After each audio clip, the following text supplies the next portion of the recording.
There we go. Finally. Mr. Dylan Weightman. Our 4th artist showcase. Number 4. Yeah. Right on. Yeah. How's the drive out? Long. Yeah, that's right. But pretty. It's nice. Back roads. 0 out. Love it. I was so impressed when you showed me this theme song. Everybody seems to compliment it. I was like, oh. It's really good. We still have to do our Between Sets theme song. You know? That's right. Kind of dropped the ball on that. But anyways, welcome you guys to another episode of the AC Show. My good buddy Dylan. You might recognize him from the Between Sets podcast that we also do. Or from many years of sitting behind Andrew. And now we are equals on the AC Show. So you're up against some stiff competition. How are you feeling about these other artists that you're following? Because I've done back-to-back ones now with Cross Parallel and then our buddy Kyler. I can finally call him a friend because I talked to him for more than 10 minutes. Yeah, you guys actually hung out in the same room. Yeah. I respect them, but I feel I hold my own. I think you do too, man. Thank you. And you guys will hear that with some of the music coming up.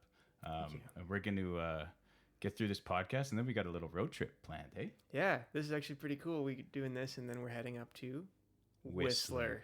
Yeah, sorry to the Jolly Miller folk who might have showed up to watch us. We were in Whistler, which we're going to be heading up to right after this. You want to hear something kind of ironic? Oh, yeah. So the Jolly Miller, there's pockets of the year where it's not that busy, right? Like we see these like peaks and valleys. And then tonight, my sister has a friend who's an RCMP officer on a course, and she's going to bring a whole bunch of them to the Miller tonight. Shit. And we're not there. My bad. But this will be fun. Nice change up. And so, did you bring Between Sets gear? Mm-hmm. Yeah. So I think we'll say, if you want to hear about this gig up in Whistler and the story behind it and how we got booked, it's a pretty good story. Yeah. You'll have to check out the next episode of Between Sets. And we'll probably record some of it on the road. Yeah, I think so. In the Ferrari. Hell yeah. In the Enzo.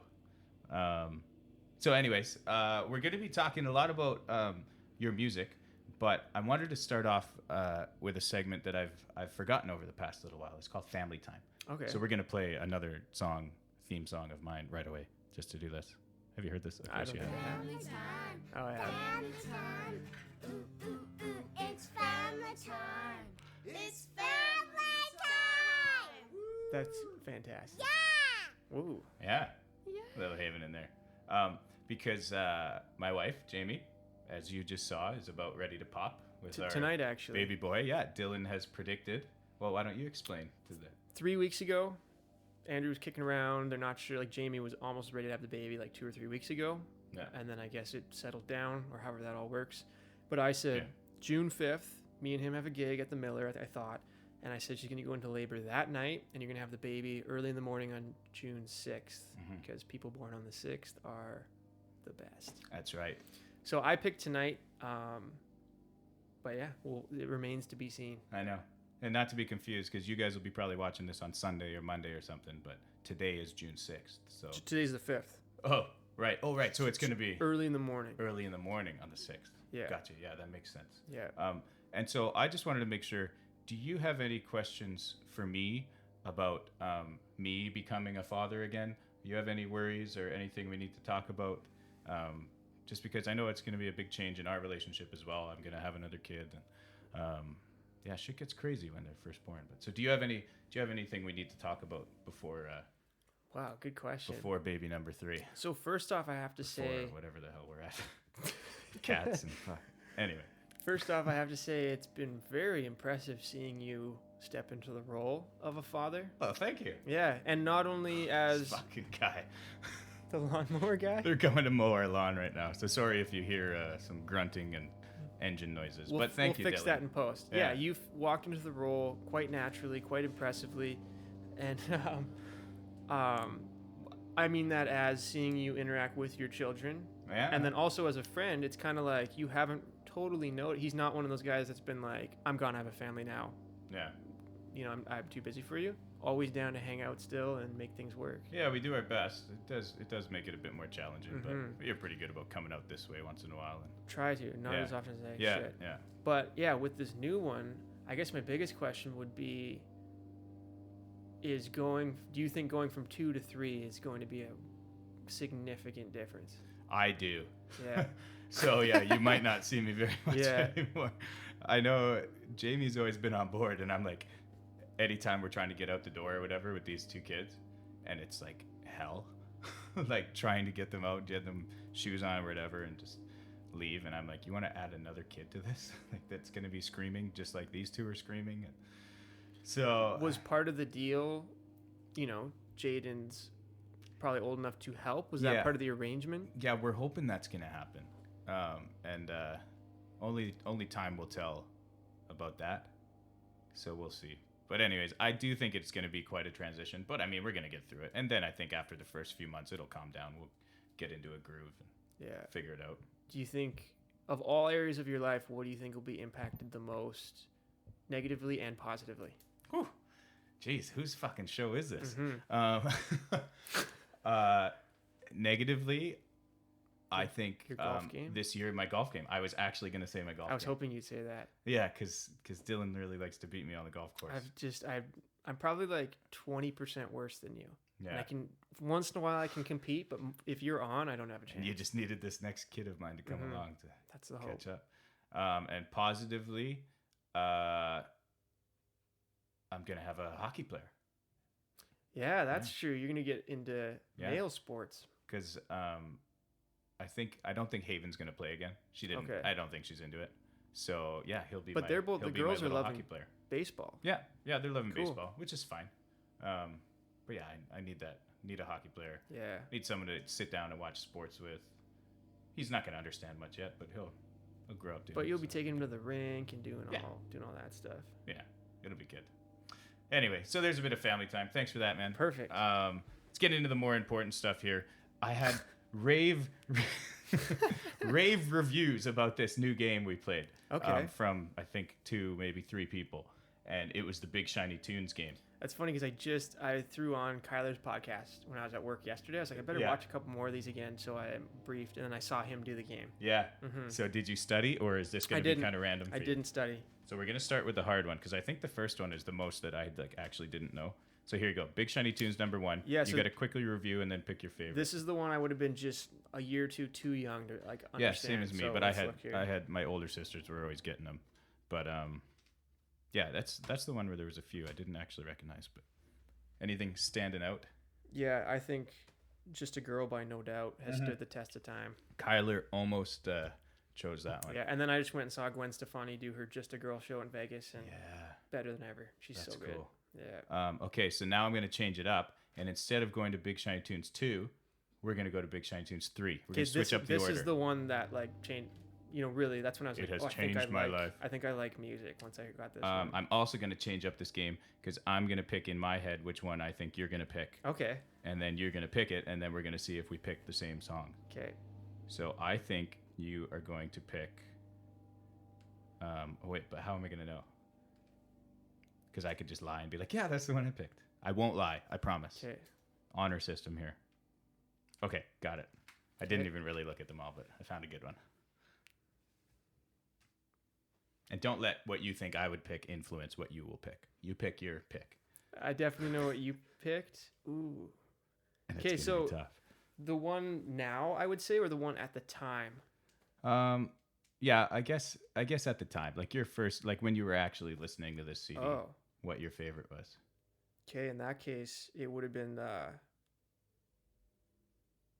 Third Eye Blind, How It's Gonna Be. Yeah, that's Yeah. what I picked for Really? you, buddy. Yeah, that's the one at the time That's that I awesome. really like. Now I would say My Hero by Foo Fighters. Or Yeah. The Way by Fastball. Okay, yeah, The Way is a pretty cool one. Okay, I'll just let you do this one on your Okay. own. This is the staple one. This is pretty much where half of our set list comes from. Totally. As our Big Shiny Tunes tribute band that Dylan and I are in. This is the one that went like triple diamond or something. Really? Yeah, because Yeah. remember Andrew and I recorded with the guy in Age of Electric. That's right, yeah. But on this one, holy shit, this one's so good. I'm going to get even more comfy here. I'm going to go full, like, announcer. Hold this thing. So I want to be more comfortable looking at you. This is cool. Oh, yeah, this is way better. So at the time, You got it. it was probably Walking on the Sun by Smash Mouth. Kyler picked that one. Did he really? Yeah. Are you sure? Yeah. Crazy. That is. It was Yeah. interesting. I wouldn't pick that. I haven't told the I people just my remember at the favorites yet. time I was just starting to notice music in that dang, gang, gang, and then the Yeah. ride cymbal. I thought that was like It is. it caught It is my a pretty cool attention. tune. Anyway, Yeah. so there's our second episode of the That's fun. Big Shiny Tunes. That's game. a really good test for any millennial. Yeah. Yeah, it is. It's a cool one. Anyway, so I want you to talk a little bit about your musical beginnings, what got you started into drumming, obviously, Okay. and just some of your first favorite bands, maybe, or influences, and how it all got started, how old you were, growing up Okay. in Alberta, right, a little bit, but then mostly moved out here for music stuff. So anyways, take us on a bit of a ride. Musical history a musical of Dylan. history ride My of Dylan. My first musical memories would be my parents. We did lots of long camping road trips. Yep. And we'd listen to the Eagles cassette and then this mashup of 50s, 60s music called Jive Bunny and the Master Mixers. That's the only thing I really remember. I don't remember really like loving music or having any like natural curiosity about it at first. Yeah. And then we moved here. And then my sister got in the band program, and then it's like a younger sibling thing where whatever the older one gets to do, you're like, I should get to do that too. So I remember in grade 5, I wanted to be in band because my sister Christy was. What was she playing? She was playing flute. Yeah, of course. And so I said, they asked for volunteers. It was like one of the only elementary schools with a full band program. I said, I want to be in the band. And then they said, well, we need people for drums. Was that something that interests you? I said, yep, sure, that works. I didn't really care. Yeah. And then she said, okay, done. And then she said, well, actually, the kid who played drums last year, his sister's going to play them because he already owns a drum and make it easy for the family. So you're going to be trombone. I was like, oh, yeah, I guess so, whatever. Wow. Yeah. And then so I was like, yeah, I guess I'll try that. And then within a couple days, she said, okay, so that girl didn't want to do it, but there was 5 of you that wanted to play drums. So I drew names out of a hat and I picked yours. That's how it all started. So we were like 80% chance of not having this phenomenal drummer in the world, Yeah. pretty much. If Yeah. any of those other names had been picked from the hat, Weird, eh? you might never have picked up a drumstick. Or, Miss Lavoie. Pulled wow. my name out of a hat. So I started on the snare drum in grade 5. I remember thinking the sound of it was cool, not the sound of a snare drum, but when she said, okay, so your drum's going to come with drumsticks and a stand and then your drum, I was like, I'm going to have drumsticks. Mhm. I was like, this is cool. Then I got it, and then I realized, you hit it, you try and practice, you can't do anything. You're like 10 years old, so it wasn't that interesting. And then I'm in grade 6, so now I'm like 11 or 12 or something like that. I got a used drum set, and I took drum lessons. And then me and my friend James Stobie, who I still play with today, we played Louie Louie at our elementary school assembly in front of the whole school. Wow. And that was my first gig, so we were like 12. And it's so weird looking back because you're like, how was I confident enough to think, hey, we have a band and we're going to play in front of the whole school? Like, I don't know. It's Totally. just so weird to think that that's what you did. It is quite like a So extrovert thing so to do. I liked it at the time, but I wasn't like, it didn't dominate my life or anything. I was like, okay, I take drum lessons. This is a cool thing to try. It wasn't until I was in like grade 7 or 8. And my drum teacher, Ian Lockheed, said, hey, I've been taking lessons with him for like a year or 2 now. And then he said, there's this thing called Vancouver International Drum Festival. I take some students every year. It's some big drummers come and they'll do a clinic. Mhm. And I had no idea what he meant, but he said it was a good idea for me to go. So I said, okay, I'll try it. At the time, he said, I think some lessons I had some natural ability when I actually practiced, but I was sort of like on the fence in and out how much interest I had. And because I didn't really know what you could do with them. So then we went to Vancouver International Drum Festival, bought a bunch of tickets to see these big name drummers. The first guy I saw was Lenny Kravitz's drummer, and it was definitely cool. But one of the second or third people I saw was this guy named Kenny Arnoff. And I was like 13. Anybody out there, look him up and you'll see what an impact he's had on music. I knew nothing. Weird name, really muscular little dude. I have pictures of the whole first clinic because I was just in awe. So he sits down. I don't even think he spoke. I think he came out. He had like a normal drum set. Some of these guys have these big monster ones. He had a pretty normal one. And this was the first drummer, and actually to this day, one of the only ones I saw that actually played on popular radio hit music. So he sat down and he's like, so here's some songs that I played on in the studio. And he plays this song, I think it was Alanis Morissette, 8 Easy Steps. So it's a song I had heard on the radio. And then he's so intense, and he played the full drum track to it. So he had the isolated tracks with no drums, and he played And I remember it was just like I had no idea you could do that on the drum set. Yeah. And Crazy. that was like a major something shifted in my head. And then he played Everywhere by Michelle Branch. That's him playing drums on that. A couple Smashing Pumpkins tunes. He did all the Really? John Mellencamp, Jack and Diane. Every John Mellencamp hit is Kenny Aronoff on drums. Very cool. Bunch of John Fogerty. So that was a defining moment. So then from then on, I went to all these every year to the drum festival, and I got really into it from then on in. Yeah. Sweet. Mhm. And So so that's you sort of the genesis of the kind of like grade 8, grade Yeah. 9, grade 10, things got yeah. really So then I serious. was trying to put together bands and play shows and worked on drumming. I'd come home from school and I would just work on drumming, tuning them, Yeah. practicing. I was hooked. Very cool. Yeah. Wow. So That was the start. Yeah, and then so what was your first official band? It's a problem that's plagued us for years. Naming a band was so Yeah, hard. yeah. I don't think we ever settled on a name. A friend of ours took pictures of us at one of our gigs, and he took really good pictures. So we joked that we would call ourselves the Shawns. And I don't think we ever fully agreed on that. And the funny thing is, 'Cause the Sean photographer was Sean. Deline, Oh, Sean Deline. and he still takes pictures to this day. So good, man. I love Yeah, his he's stuff. phenomenal. So Yeah. it was really He probably funny. took some of those pictures I posted of Kyler. Actually, I know he did. A couple of them, anyways. So Yeah, shout out, he did. Sean Deline. Yeah, Yeah, and actually, I should dig up the first. Must have been the first band he took pictures of. We played Yeah. at a school assembly. We played like Nirvana and stuff like that. yeah, So yeah, we never really had a name, but the Shawns was as close as we came. So it was me. It started in grade 8 with me, Aaron Murray, who comes to our Yeah. gigs. yeah. James on guitar, a different James. Is than he the one first that fell asleep at the table one time? Aaron was. Yeah. Yeah. Yeah, And then on bass was a young man named Adam Coleman. yeah. Okay, so he's stuck in your life Yeah. the whole way. So that's where I met Adam. We played and we weren't great. No one sang until we met this Korean kid named Mhm. Pia. Pia. I Yeah. remember many stories about Pia. And he was 2 years older than us, and he had played in bands in South Korea as one of those exchange students. And me and him really clicked because he was playing bass in the band class, but he could play anything. He could sing really well, and he had like gig experience. Yeah. So we really pushed it up a level. Once I started working with him, he was extremely good. And then high school hit, and then I met Aaron Sweeney and more and more bands. Yeah, that's Started. right. So yeah, from right away, age 13, I was, for some reason, I knew that you were supposed to put bands together and play shows. I don't know how I knew that, but Yeah, and so you just started doing it. Mhm. That's the way you got to do it. yeah, Is you just got to do it. I guess so. That's cool. And so then you, Aaron, and Adam stayed pretty tight, playing, right? Kind of once you Well, Adam's so talented at everything he picks up, right? So he was head and shoulders above any other bass player in middle school and even high school, I'd say. And he was so fun to play with, right? yeah So Adam and I played a lot together, and then the other guys in that first band weren't that serious. The Korean kid had to go back to Korea to join the army. oh yeah So we were kind of out a band, and I still wanted a band so bad. And then in high school, I was hanging out in the band room, as band geeks do. And then I met this guy named Aaron Sweeney, and he was sort of a guitar virtuoso in Sardis Senior. yeah And so we both liked Led Zeppelin a lot, and so we started playing together. I said I know a bass player. We got Adam involved, and then the struggle was a singer. So we used a guy named Spencer for a while, and he was really enthusiastic. We played Rage Against the Machine songs and Yeah. Red Hot Chili Peppers, and he was always for it.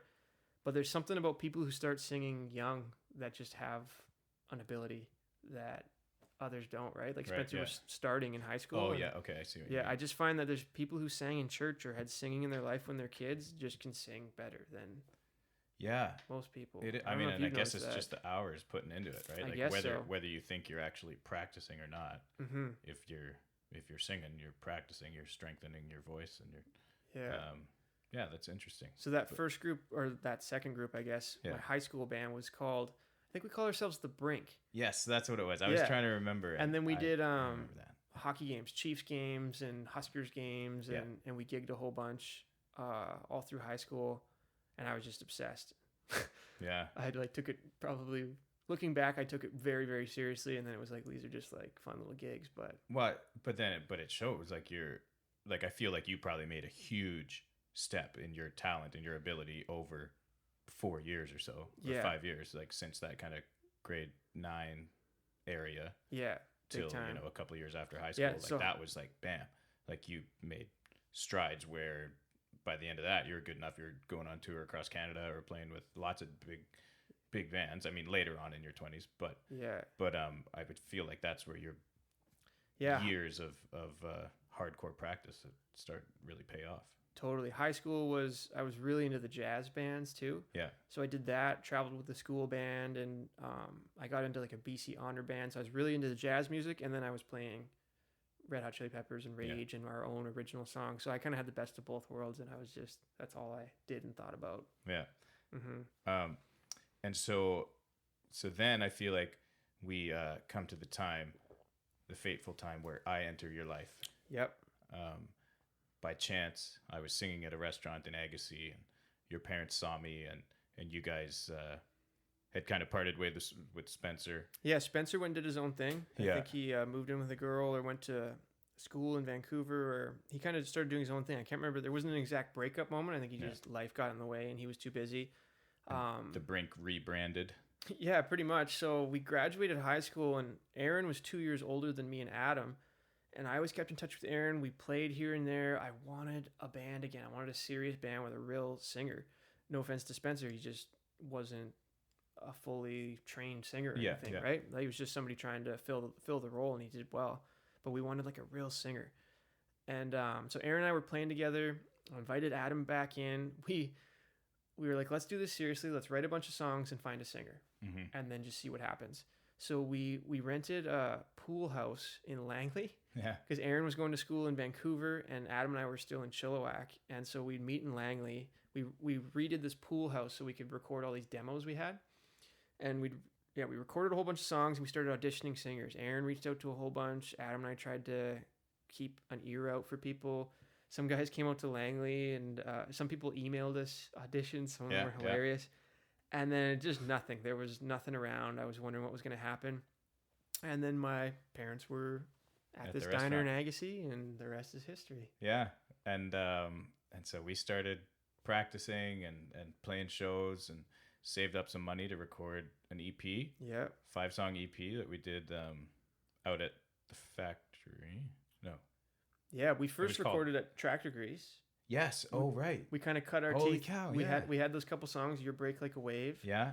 And we did them at Tractor Grease, and we got a video and those recordings. So we had something. I can't believe I forgot that. Yeah, we had something to sell at shows. Like the Stars. Out. Yeah, that's right. Wow. I listened to them the other day, actually. I got to go back and find those. So my dream is still to have a PMS reunion show. Yeah. Where we get the four of us in here, or I guess and then bring Woody in halfway. We need a bigger board. Yeah, we will. Well, we'll just surround this mic. Yeah. But so I really want to talk about all that with all the guys here and go through a bunch of the songs. But we did pick one that we were going to play off the EP, the 5-song EP that we recorded out in Vancouver. Yeah, and this was a very seminal moment for me because I grew up obsessed with Led Zeppelin and Red Hot Chili Peppers and all these bands, and I knew they went to studios and they did things. And we went and recorded in Chilliwack, and I was like, that was cool, but that wasn't what it sounds like when you read about. What are we missing? Yeah. So we saved up like damn near $10,000. Yeah. Gigging, Andrew and I and Aaron and Adam, just like slugging it out, gigging, having a hell of a time. Saved up all this money, and then we booked like a real studio in Vancouver with a real producer. For a week or 10 days, 9 days, I think it was. 9 days. Yeah, with real producer, real engineer. It was the same studio that like Little Mountain, now called at the time was the Factory. Yeah, that's where Metallica, John Bon Jovi, like some heavy shit went down there. Yeah, and we were there. And I totally agree with what you just said about that moment being like it was an actual recording experience. Mm-hmm. Like I was sleeping on friends' couches out in Vancouver, waking up, going to the studio, coming back late at night, sleeping on a couch, going back to the studio. Yeah, I stayed with Maddie and Steve. Thank you, Maddie and Steve. Yeah. And, I just finished another album or whatever, but it was a different experience. I was kind of chipping away at it over a year, kind of just going to the studio a couple hours a week. But this was, going to that studio for 10 days. There's nothing like it. Like that was, It was an awesome experience. And we got some really cool, I haven't listened to these in quite a while too. Maybe we'll listen on our road trip up. I check in with them once in a while, but these, to this day, I think these are some of the best all around sonic recordings. Yeah, they're awesome. And so you'll hear Dylan's drumming on this one, obviously. Yeah. As that was his part in Pardon My Striptease. And this song is called Rattle My Brain.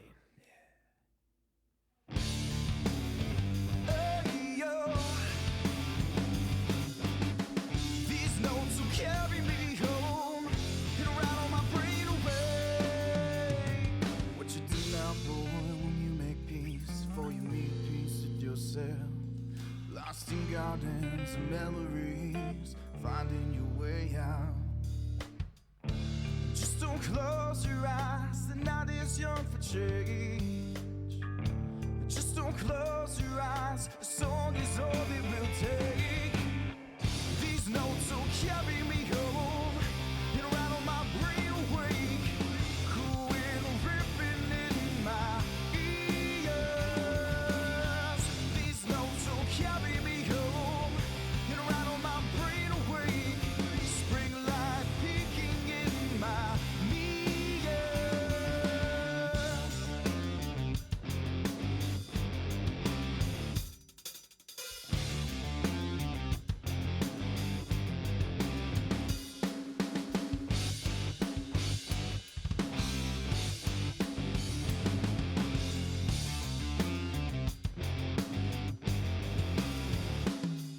We were poor boys lost in air space, beneath our pavement shadows.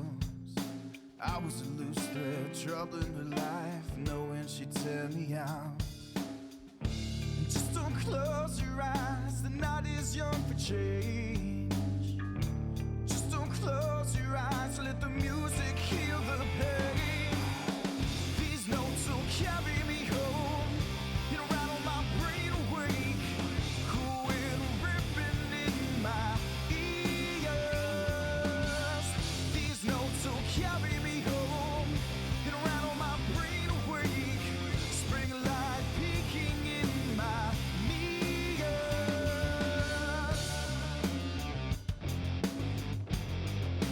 Yeah. Well, there's a clock ticking in the distance. A hand twiddles down my time. I gotta keep my head from dipping. I got to sharpen up my mind.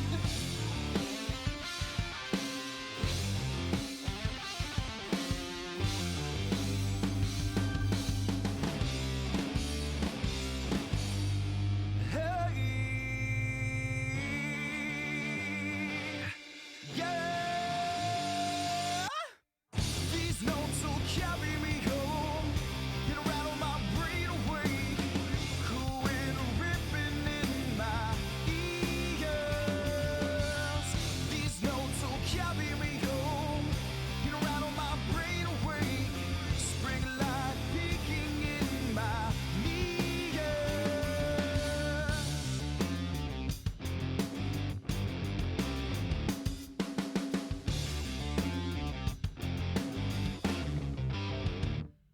I have not listened to that in a while, actually. Rattle My Brain by Pardon My Striptease. That's cool. Good singing. Thanks, man. And I kind of had a little revelation to listen to that, just about how much I can really enjoy those songs because I didn't write them, and so to Yeah. me it's like, a lot of my newer stuff I'm writing, and I have a hard time listening to it too much because I start nitpicking everything in the way I wrote the song because it's my song. But this, like, I was just singing. Like Aaron had, his music and melody and lyrics pretty much, and I put a little bit of my spin on it. But for me, I'm like, fuck, that's a cool song. I love it. But I know if I had written like all the music and the guitar parts and stuff, I probably wouldn't be able to listen to it and enjoy it as much. Yeah, it's weird for me because that era, I realized looking back, I only listened to drums in songs. And when we listened to the songs back, I only was like, what am I doing? Does it work? Yeah, Does that work? Does that sound okay? Did I pull it off? And now I know a few of their instruments and I listened a little bit more fully. It's like, whoa, Andrew's singing, that's cool. Or that guitar Yeah. thing was wicked. Like, I didn't notice them before. Yeah, man, all those recordings I love. And I'm really stoked to get this. We got to make this PMS reunion happen so then we can go front to back about just Pardon My Striptease stuff. Listen to all these songs and reminisce, Totally. It'd be a good time. But for now, we're focusing on you, Thank Dylan you. Weightman, as the artist you are. So that's some of Dylan's drumming, because pretty much up until then you were just drumming, Oh, yeah, 100%. That's all I wanted playing to do. drums. That's all you wanted to do. Yeah. Would you say your love for drumming has died off, or it's just kind of here and you're trying to get your love for other music stuff up to there, or what's kind of been the last 4 years, I guess, kind of Yeah. 4 or 5 years? What's been going on in that head of yours as you've Wow. entered into some of your solo work or songwriting, learning guitar, learning piano? Was it a plateau, or is it just kind of wanting to learn other stuff, expanding your mind? Well, let's talk about it like this. Let's say, okay, so that was a defining moment, us recording songs at the factory. Yeah. We went out, we slanged that EP as much as we could. We competed in Battle of the Bands, and you know, we did actually pretty well, we did as much as we could with that EP. But when we went to record again, we didn't have many songs. We added Woody in. He tried to give ideas. That the root of the issue was songwriting. There was never enough songs to go around and new content. We always kind of relied on Aaron. But at the same time, after that EP, we became critical of some of the choices he made artistically. I think so. Yeah, I think but we also didn't. There were a fair amount of songs. I think it was everyone deciding on a song they liked. I feel like you probably had 2 or 3 songs you really liked. Aaron probably had 4 or 5 songs he really liked. Like we probably had 15 or 20 songs, right? But it was never like everyone couldn't agree on which ones were good, or which ones could. Yeah, like I'd hear things and some I'd be like, guys, how do you not hear this? This is such a good song. You guys be like, I don't think we should do that one. Let's focus on these. And I'd be like, what? Yeah, that's where it was. And so that was the start of me seeing, well, people have different tastes, and if I want to contribute more, I got to be able to articulate what I'm hearing. Yeah. But I kind of was just too lazy. I was like, you know what? I love drums. I've been to all these clinics. I know there's a career in just this. I'm just gonna stick with this. But that was the start of me starting to realize that songwriting was some sort of power. Right? Like if you have the songs, shit gets done. Yeah. Basically, right? So we went and recorded after that. I was still able to just play the drums, but then it was a tumultuous time for our band, right? Like you were going through a lot of personal stuff. We were trying to keep the whole thing going and keep playing gigs, but there just was nobody writing songs. Yeah. So it sort of disintegrated. Me and you started doing acoustic duo stuff. Yep. You wanted to pay the bills playing gigs, so I started playing behind you. And that's where when we stripped down to just 2 people, like I said earlier, I only listened to drums all this time. When it was just 2 of us, I could hear very clearly. Like if I wanted to back you up properly, I had to listen to what you were doing. So all those years that we played together, I started to realize like, man, like Andrew sings really well. I love the lines in this song. I love the way he plays the guitar in that song. And then I started thinking more and more like, fuck, I wish I could write songs like we're playing, like some of these great covers. And so I started to realize like there's a block and I need to learn other instruments to get around that. So that was sort of the start. Us doing the duo, after a couple of years of it, I was like, I want to be able to do some of this stuff. Yeah, I see what you're saying. But for your first question, no diminished love of drumming. If anything, the more I learn other instruments, I feel like the better I play the drums. Yeah. Because I can fit better. Yes, you know your part a bit better in the entirety of a song. And also, like, a lot of those things you hear me do on that with the double kick and the China cymbal and all that stuff. Yeah. I did that because I realized I wanted to contribute more creatively, but it's dangerous when a drummer wants to do that and sometimes the songs don't call for it. Yeah. And then you have to rein it back, but you have no other outlet and you start to get like frustrated. I think that's why a lot of bands have problems. Yeah. Because everybody wants to contribute creatively, but it doesn't always call for it. So since I've been writing and singing and doing my own songs, when I play drums, I am totally happy to just play the drums. Yeah. And I feel like it's made me a lot better. Yeah. Yeah, I can see how, like you were saying, you want to contribute, but you don't want to overstep or step on anyone's toes in a song sense. And it's kind of like if you know in your head, you're like, okay, this song needs just a simple beat, 4 on the floor, whatever. Then you can tell yourself that. It's probably a lot easier to take that than someone else telling you, saying, hey, simplify things. Don't do this when you don't have that knowledge. You know what I mean? Totally. It's kind of not an ego thing, but it's just like you don't want someone else telling you how to play your part. So it's if you know what's best for the song, even if you have to tell yourself to simplify things, then you can take it a lot easier than hearing it from someone else. Exactly. Yeah, I could see that. So you picked up a guitar. That was kind of the first thing, or was piano and first? I don't know if I've like properly stated this before, but the more I think about it, you were my main inspiration for picking up the guitar. Thanks, man. Like some of those cover versions, Jack Johnson or Tracy Chapman that we've done, it just made me want to be able to do some of that stuff so bad for no other reason than you make it sound so good. Yeah. And then listening to the stories closer in some of those songs, I was like, I swear I could do that. I want to take a shot at that. So first I had to actually go back and learn new instruments, which was really tough. Yeah, it was for sure. That you started writing songs. How long ago did the EP come out? 2 years ago. 2 years ago. Yeah, next month. Next month. And so that was 3 songs that you wrote yourself. Mm-hmm. I guess we kind of missed a little bit of Plans and Disguises stuff in between here, right? Right. That's kind of... So that was another... Because I was thinking your first songs you were writing, but that's kind of more where you started. Hey? Totally. Your own kind of songwriting process. I forgot about that era. So with Woody. Yeah. Part of my striptease basically disintegrates, but it was amicable. It was just, it couldn't go on at the time. It was just like when I graduated high school and I still wanted a sick band. Like there's still some unfinished business here. And Woody was getting into recording. He contributed the most bits of songs, so we started hanging out a bit more. I would try writing some lines. He let me try singing some stuff over at his place. That was kind of the start. Wasn't great, but it made me realize how much I wanted to write down some words and contribute a little bit more.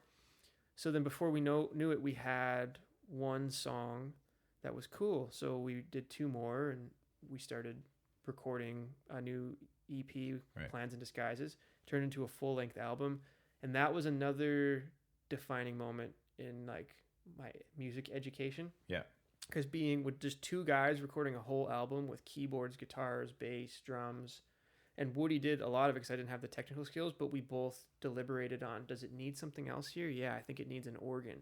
Mm-hmm. And then we'd put it in. So you kind of went down from 4 people in a band making decisions down to you and Woody in a band making decisions. Yeah. And so obviously Woody was on as my first artist showcase, and we played a couple of those Plans and Disguises tunes.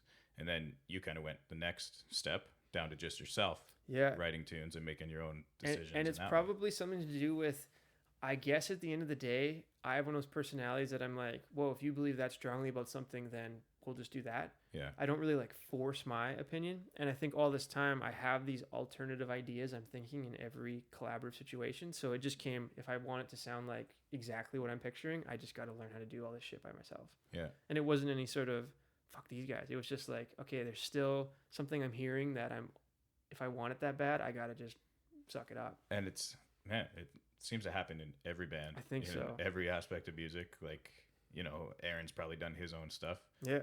Woody's done his own solo stuff too. I have, and you have. And it's as an artist, you kind of owe it to yourself to really hear and find out what your own art is, or what it would sound like if you really took control and made sure it was just you putting it out there. Yeah. So it was really cool. I was so stoked when I heard you were putting out your own music, and I was just excited to hear what you had been working on and spending so much time on, and so you put these 3 songs out there, and so all this music up to this time is recorded with a guy named Sheldon Zaharko. Yeah.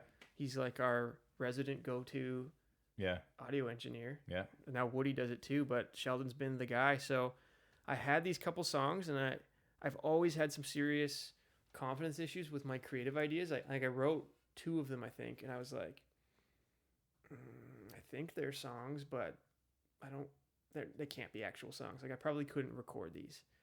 And then I was doing some drumming work with Alan Pocker from these kids. And it's funny because I had such a long-standing relationship with all you guys that I didn't feel like I could show you guys, because all those years we'd work on songs together, I always felt like if I had an idea, either I couldn't articulate it or it was never considered the right move. And so I was like, well, I don't want to show them because I feel like I'm going to get a bunch of feedback, and I don't want feedback. I almost just want a green light. Like I just want someone to say, these are good, you should record them. And I didn't know that's what I wanted, but when I showed them to Alan, I was like, yeah, I have these songs. I don't know what I should do with them. And he was like, fuck it, dude, record them. We're too old to have demos. Yeah. And I was like, wow, green light from a really accomplished musician. So I phoned Sheldon right away. I was like, I was so shy too. I was like, would you, like, if I have songs, would you record them with me? Is that a waste of your time? Or like, I was so nervous. Yeah. He was like, of course. And he had no idea what he was getting into. So we booked the day. It was like in April or May or something like that, 2 years ago. And then I showed up at his house with like a guitar and some shakers and stuff. He's like, what are we doing? And I was like, well, I emailed you a couple songs. I guess he didn't get the email, but he was like, I wasn't sure if you wanted to record like a bunch of drums. He's like, I had no idea what we were doing today. That's awesome. I was like, no, I wrote some songs. And so we did the whole thing in Sheldon's apartment. Yeah. I didn't want to put any drums on it because I was still, all those years, I felt like I was learning how to record them properly, and I can get way into my own head with a drum beat. So shakers, hand claps, acoustic guitars, and my first singing and lyrics and all that. Yeah, that's so cool. And they did turn out really well. What's the one we're going to play here? I think we're doing Just What I Needed. That's right. Yeah. So I can even, there's just 3 songs. So the first one I ever wrote was Goodbye Farewell. It was my first experience putting chords together by myself. Like I knew this sounded good, and then these 2 sound good. And then I came up with a melody and a little story. And I was like, cool. Like that's still one of my favorites because it's the first song I wrote. I remember sitting in front of the TV and I just banged it out. It all came really naturally. And then I did Leaving on a Jet. And I remember I showed Jeff and Desi, 2 of my good friends, always really supportive. And they said green light, like that's actually a good song. And I was like, whoa, I think I wrote like a really catchy song. And then I booked the time with Sheldon, but I only had 2, and I told him we'd record 3. And I had this other chord progression. And I was like, fuck, I got to get another song. So I think once I booked the session, and like a week before, I just scribbled a bunch of lyrics and I had to move the key up and down, which was out of my comfort zone. And then the song just sort of came together. It wasn't done until I booked the session, and then I panicked and put it together. And most people say it's the strongest one on the EP. Yeah. And I really like it. I think it's my favorite for sure. So all those tunes you can get Apple Music, Spotify, wherever you get your music under Dylan Weightman. And we're going to play Leaving on a Jet. Oh no, Just What I Needed, right? Just What I Needed. Yeah. Right here. And shout out, Kyler Pierce came and played the guitar on this because he's got those tasty licks I don't. And then James Stobie played the accordion, which is a nice touch. Nice. I've been a big star. I had it all figured out. Back to a small bar down the street from my house. Round and round we go. Before you know you'll be back at the start. Fate's a cruel bitch, man. I guess she had to change her heart. I don't know what I need, but I know I need it more than ever now. Won't you tell me how to be? 'Cause I'm tired of these ordinary crowds. I'm tired, I've been running on fumes and my patience depleted. Oh, maybe a little dirt in my face gave me just what I needed. Oh, just what I needed. Oh, I won a few fights. I thought my dues had been paid. I'm feeling alright. Dreams starting to fade.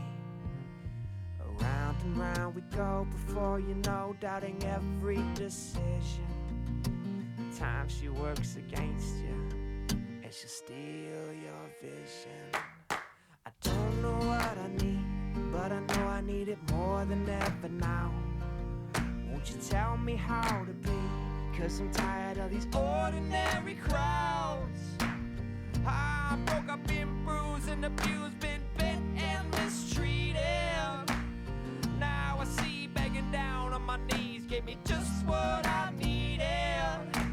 Oh, just what I needed.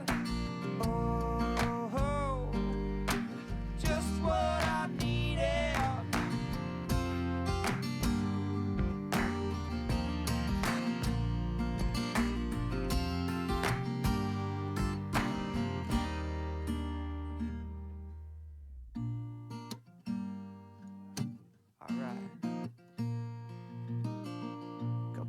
Chilling from the local brews, all I needed. I don't know what I need, but I know I need it more than ever now.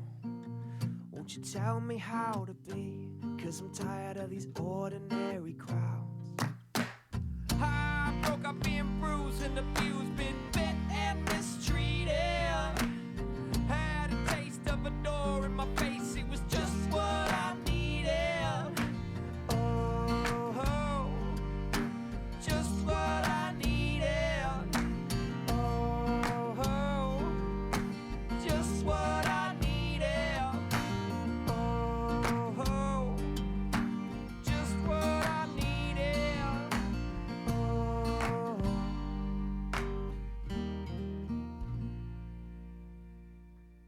So cool, man. Well Thank done. you.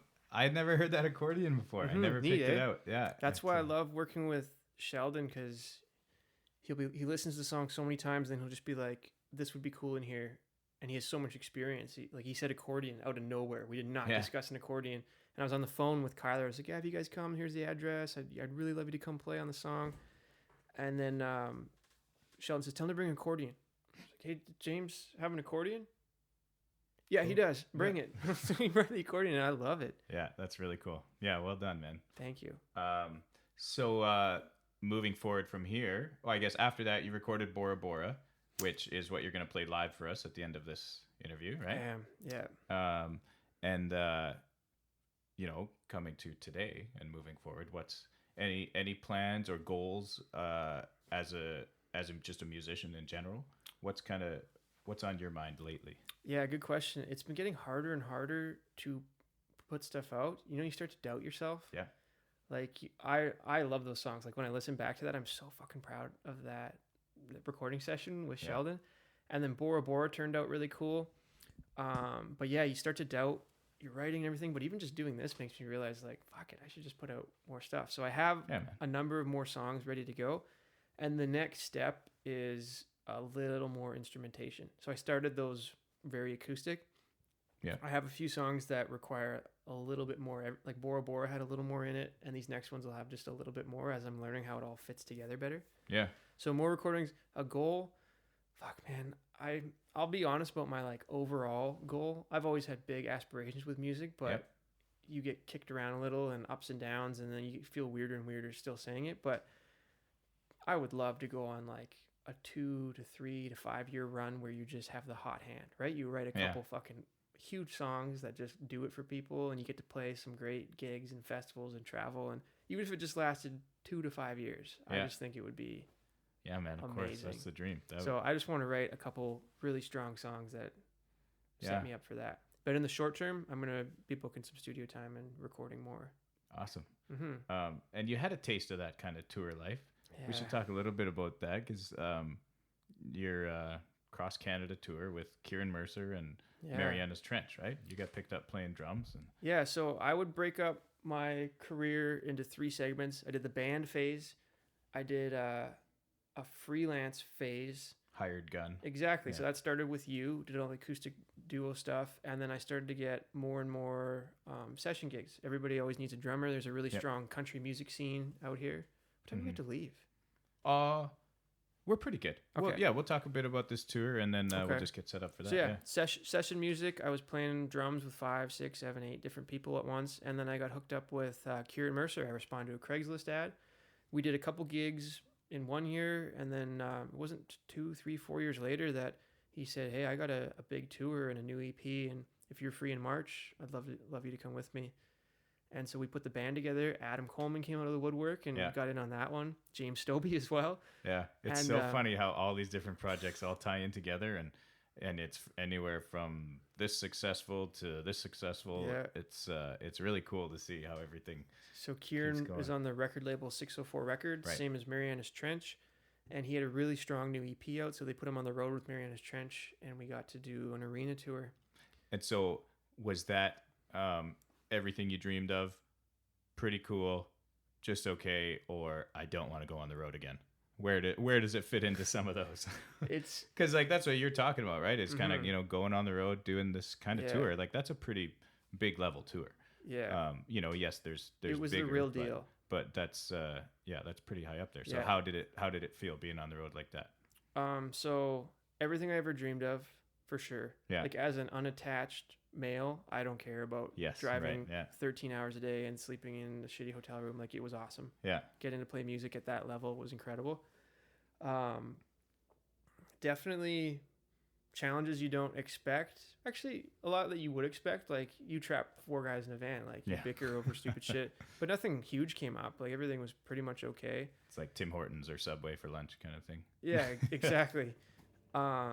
But yeah, definitely everything I ever dreamed of. But it also made it very hard to go back to not doing that stuff. Yeah. I'd still say that's something I struggle with. Like getting a taste of that it makes everything after sort of frustrating. So the last couple of years have been gigs with you have been really good education for me because, like, dude, when we play a gig and people actually like what we're Enjoy doing, it. Yeah. it's totally so validating, right? Like, Yeah. it's so awesome. So yeah, the tour was great, but it also presented new challenges I didn't expect. 'Cause you got to find a way to get back out there and do it. Yeah, exactly. And ideally, as your songs, as your artist. Yeah, so that's the goal. Is like we were a support act. So I was a supporting musician for a support act, right? Yeah. And so when I came home from that tour, it's Kieran's career, and he only has so much control over it with managers and agents and all that. Yeah. And I just realized, like, man, there's so many people. I'm so many people down the command chain of having any control over how busy I am, Right. and whether I get those opportunities. And so starting to write songs was me taking a little bit of that control, like dipping my toe in the water. Like, could I write songs that stand up? And if I can, now it's up to me how busy I am, right? Like, no more excuses. I'm not waiting on someone to write songs or waiting on someone to book me. I can do it. Yeah, man. Well, I hope you get some of those songs out there, and I hope some Yeah. things can start happening for you. And Yeah. obviously, if I can help, I will. But this other kid on the way, it might, hold me back a little bit. You got a more. new EP, a new I know the record? new Is that an album. I'm stoked about So maybe that hits it big, and then I can Yeah. back you up. Yeah. We already got booked at the Junos. it. There you go. Yeah. Pretty close, thanks to Jamie's mom, right? Yeah. Okay. Well, we are gonna wrap up. We're gonna get you set up to do a live performance Okay. of Bora Bora. So you guys stay tuned. Thank you very much. Can I have a hug? I feel like man. it'll be a good thumbnail. Good and- awkward thumbnail. Yeah. So you guys, thanks for checking out another episode. Dylan, we're gonna do this live thing, Then we're gonna and hit the then road. we gotta get the fuck out of here. Yeah. So peace. Thanks for having me. Yeah.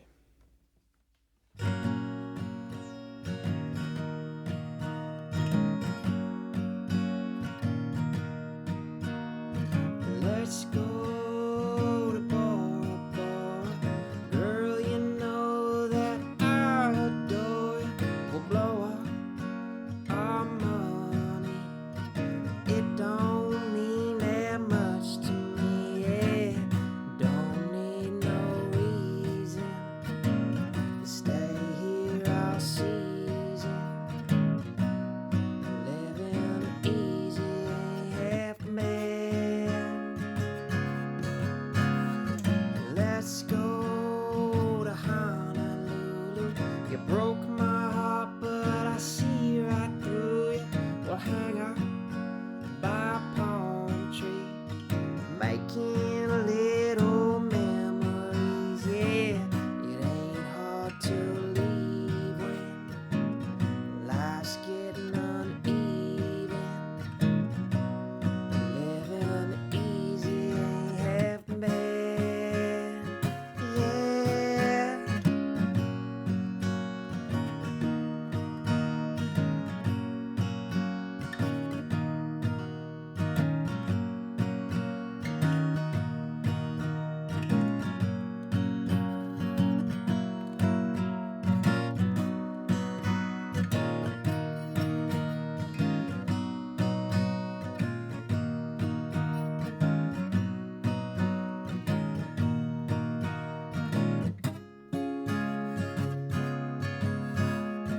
Let's go to Acapulco. I'll be John and you'll be Yoko. Imagine what we could see. Living double fantasy. Yeah, I'm a begging and a pleading. You best believe it.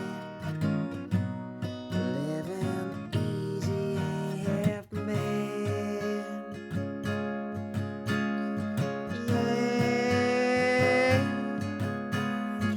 Let's go to Bora Bora.